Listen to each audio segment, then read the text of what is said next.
Hello everyone. तो आज हम लोग ऑर्गेनिक केमिस्ट्री की जान यानी कि कार्बन के IUPAC नोमेनक्लेचर आज हम लोग पढ़ेंगे।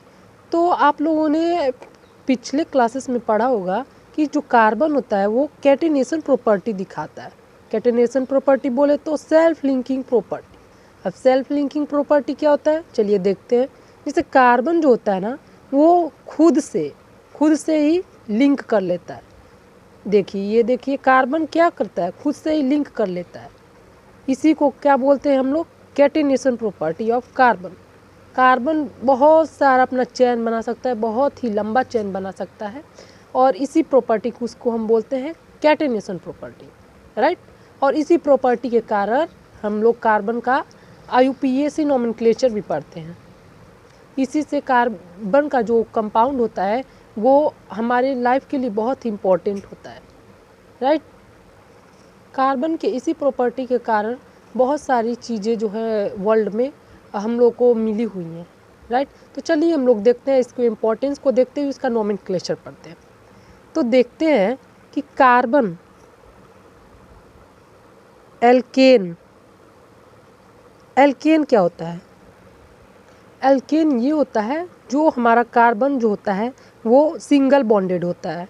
कार्बन और कार्बन के बीच में हमेशा सिंगल बॉन्ड होता है, तो उस वाले कंपाउंड को हम लोग बोलते हैं एल्केन, राइट। अगर यहाँ पे इस कार्बन के बीच में अगर डबल बॉन्ड आ गया तो उसे हम बोलते हैं एल्कीन। लिखते हैं एग्जाम्पल से, 1 2 3 4 कार्बन हो गया, यहाँ पे डबल बॉन्ड आ गया तो ये क्या हो जाएगा, हमारा एल्कीन हो जाएगा। जहाँ पे डबल बॉन्ड रहेगा यहाँ पे एल्कीन ईन आ जाएगा, और यहाँ पे सिंगल बॉन्ड रहेगा तो यहाँ पे एन आ जाएगा, एल्केन एन, राइट। अब अगर यहाँ पे 3 बॉन्ड आ गए, यहाँ पे हो सकता है 3 बॉन्ड भी आ जाए कार्बन का। लेट की अगर यहाँ पे कार्बन के बीच में अगर 3 बॉन्ड लग गया, कार्बन का तो पूरा 4 ही बॉन्ड बन सकता है ना। हम लोगों ने पढ़ा भी है पिछले क्लासेस में कि कार्बन का हमेशा 4 ही बॉन्ड बन सकता है, 1 2 3 4। तो अगर यहाँ पे 3 बॉन्ड अगर कार्बन के आपस में बन गया तो उसे हम बोलते हैं एल्काइन। आइन लग जाता है लास्ट में, क्या जुड़ जाता है, सफिक्स आइन, आइन जुड़ जाता है, राइट। अगर कार्बन अगर हमारा यहाँ पे जैसे 1 2 3 4 कार्बन है, हो सकता है हमारे पास एक ही कार्बन हो, हाँ। तो उस कार्बन को अगर हमको नोमेनक्लेचर पढ़ना करना है तो सबसे पहले हमको उसको याद करना पड़ेगा। नोमेनक्लेचर के भाषा में एक कार्बन को हम मिथ बोलते हैं। अगर 2 कार्बन बॉन्डेड रहा, अगर 2 कार्बन आपस में रहा बॉन्ड तो उसे इथ बोलते हैं। अगर 3 कार्बन रहा, 1 2 3 तो प्रोप बोलते हैं। 4 कार्बन रहा तो क्या बोलेंगे, ब्यूट बोलेंगे। और 5 कार्बन रहा तो 1 2 3 4 5 तो इसे हम बोलते हैं पेंट। पेंट मतलब 5, ब्यूट मतलब 4, प्रोप मतलब 3, ईथ मतलब 2, मिथ मतलब 1, हेक्स मतलब 6 सॉरी, हेक्स मतलब 6 कार्बन। ऐसा कंपाउंड जिसमें 6 कार्बन हो उसको क्या बोलते हैं हम लोग, हेक्स बोलते हैं। 1 2 4 5 6। हेप्ट मतलब 7, 1 2 3 4 5 6 7 हो गया हमारा 7। और ऑक्ट मतलब 8, 1 2 3 4 5 6 7 8। तो आज हम लोग बेसिक से सीख रहे हैं तो इसलिए ऑक्ट तक ही बहुत सफिशिएंट है। आप लोग ऑक्ट तक ही पढ़ें, जनरली इतना ही हम लोग का पूछा जाता है।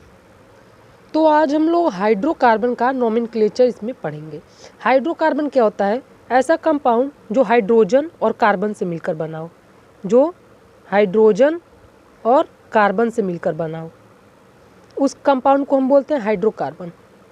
और ये इस कंपाउंड का सबसे सिंपलेस्ट फॉर्म होता है, ऑर्गेनिक कंपाउंड का सबसे सिंपलेस्ट फॉर्म होता है, इसी को हम लोग बोलते हैं हाइड्रोकार्बन। तो यहाँ पे देखिए बस कार्बन है और हाइड्रोजन है इस कंपाउंड में। है कार्बन के पास कितना बॉन्ड होता है, 4 बॉन्ड होता है, 1 बॉन्ड 2 बॉन्ड 3 4। इसके पे 1 2 3 4 बॉन्ड हो गया ना, सेटिस्फाई हो गया ये। तो ये हमारा क्या है, हाइड्रोकार्बन है। ये कंपाउंड क्या है, एक हाइड्रोकार्बन है। अब इसका नोमेनक्लेचर कैसे करें, चलिए करते हैं। चलिए इसका सबसे यूनिट मीथ से इसका नोमेनक्लेचर शुरू करते हैं। तो देखिए अगर यहाँ पे अगर हमारा एक कार्बन रहा, अगर हमारे कार्बन का बॉन्ड जो है अगर सिंगल रहा, राइट, और एक कार्बन रहा, एक कार्बन रहा, और ये कार्बन अगर खाली रहता है जितना भी बॉन्ड, तो किससे जुड़ जाता है? हाइड्रोजन से जुड़ जाता है। तो इसका नोमेनक्लेचर क्या हो जाएगा? मीथ। और एक कितना सब सिंगल बॉन्ड है? तो एन। हम लोगों ने पढ़ा था ना, एन जो होता है सिंगल बॉन्ड को बताता है, और इन जो होता है डबल बॉन्ड को बताता है। चलिए, अगर यहाँ पे 2 कार्बन रहा, 1 2 1 2 3 1 2 3, तो ये क्या हो जाएगा? ईथ। सब में सिंगल बॉन्ड है तो एन। अगर यहाँ पे 3 कार्बन रहा, 1 2 3, तो इसका बॉन्ड कितना सारा कार्बन सेटिस्फाइड बॉन्ड हो जाएगा? 4 बॉन्ड बना दीजिए सभी कार्बन्स का, सब पे हाइड्रोजन लगा दीजिए।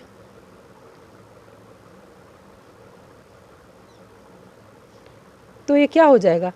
1 2 3, तो हम 3 के लिए प्रोप बोलते हैं, और सिंगल बॉन्ड रहा तो क्या लगेगा? N, propane. ऐसे ही जब आप लोग करेंगे तो 4 कार्बन रहा तो ब्यूटेन, 5 कार्बन रहा तो पेंटेन, 6 कार्बन रहा तो हेक्सेन, 6 को हेक्स बोलते हैं, और अगर सिंगल बॉन्ड रहा तो हेक्सेन। तो चलिए अब हम लोग एल्कीन वाले का, एल्केन वाले का तो हो गया, हम लोगों ने पढ़ा था, बहुत ही ईजी है ये एल्केन वाला। सब वैसे ही है, आप लोग को बस यही लर्न करना पड़ेगा कि 1 कार्बन है तो मीथेन, 2 कार्बन है तो इथेन, 3 कार्बन है तो प्रोपेन, और सारा लास्ट में आप लोग बस एन एन एन लगाते जाइएगा।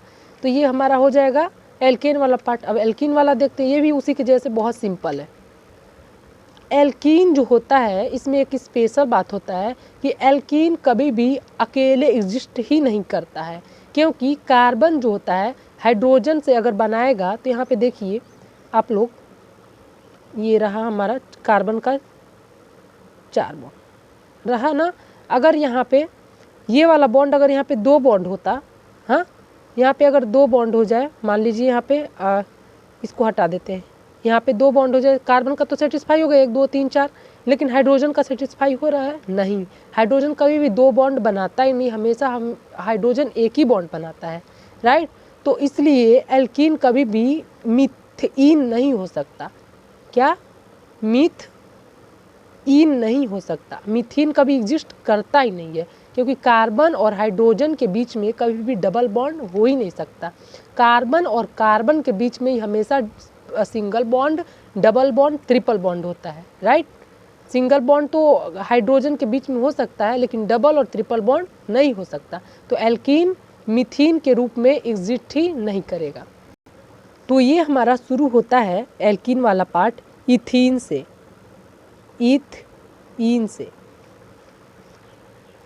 इथीन में इथ मतलब होता है 2 कार्बन, 1 2, और इसमें कितना बॉन्ड रहेगा? 2 बॉन्ड रहेगा ना, तो इसमें 2 बॉन्ड हो गया। और कार्बन को सेटिस्फाई करने के लिए कितना बॉन्ड? 1 2 3 4, 1 2 3 4, 1 2 3 4, 1 2 3 4, यहाँ पे हाइड्रोजन लगा देते हैं। ये हमारा हो गया इथीन। ये होगा हमारा प्रोप, और हम एल्कीन वाला पढ़ रहे हैं ना, तो प्रोप मतलब 3 कार्बन और इन लगा देते हैं, प्रोपीन। 1 2 3 कार्बन हो गया। कहीं पे भी, यहाँ पे या फिर यहाँ पे आप लगा सकते हैं डबल बॉन्ड, राइट। अब यहाँ पे कार्बन सेटिस्फाई कर देते हैं, कार्बन को हम लोग, यहाँ पे 1 बॉन्ड, और 1 2 3, और ये 4, 1 2 3, ये हमारा हो गया प्रोपीन। ब्यूटीन के लिए देखिए हम लोग क्या करते हैं, ब्यूटीन में कितना कार्बन होना चाहिए आप ही लोग बताइए। ब्यूट में 4 कार्बन होता है, 1 2 3 4, और यहाँ पे कहीं भी हम डबल बॉन्ड लगा सकते हैं, तो यहाँ पे लगा सकते हैं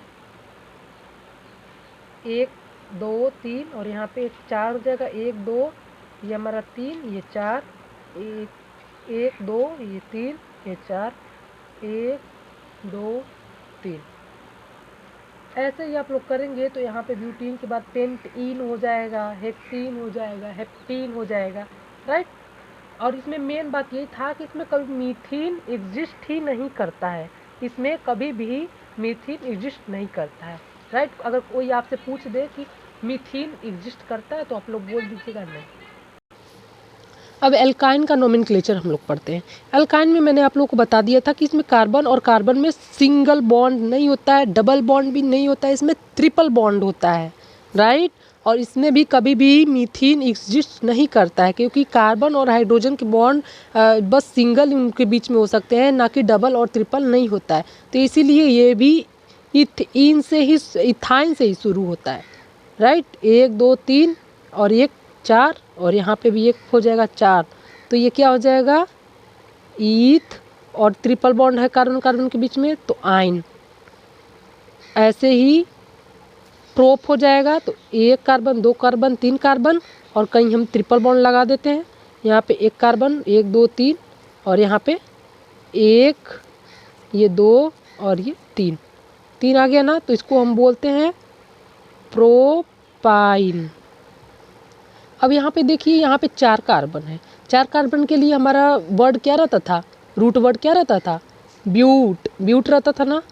तो अब इसमें हम लोग कहीं 3 बॉन्ड लगा देते हैं, 1 2 और ये हमारा 3 बॉन्ड हो गया। यहाँ पे सेटिस्फाई कर देते हैं हाइड्रोजन लगा के। यहाँ पे तो पहले से ही 4 बॉन्ड है कार्बन का, यहाँ पे 2 बॉन्ड और चाहिए इसे, और यहाँ पे इसको 3 बॉन्ड चाहिए। ये हमारा हो गया ब्यूटाइन। तो यहाँ पे ये रहा हमारा सबसे बेसिक सा, अगर किसी को भी नहीं आता है IUPAC नेम का, अगर आई भी नहीं आता किसी को, तो अगर ये वीडियो देखेगा तो आई एम श्योर कि उसे कुछ तो कुछ आ ही जाएगा। तो अगर ये वीडियो आप लोगों के लिए हेल्पफुल रही तो प्लीज़ मेरी मेहनत के लिए लाइक ज़रूर कीजिएगा और चैनल को सब्सक्राइब करना ना भूलें। ऐसे ही मैं आप लोगों के लिए वीडियो लाता रहूँगा। Thank you.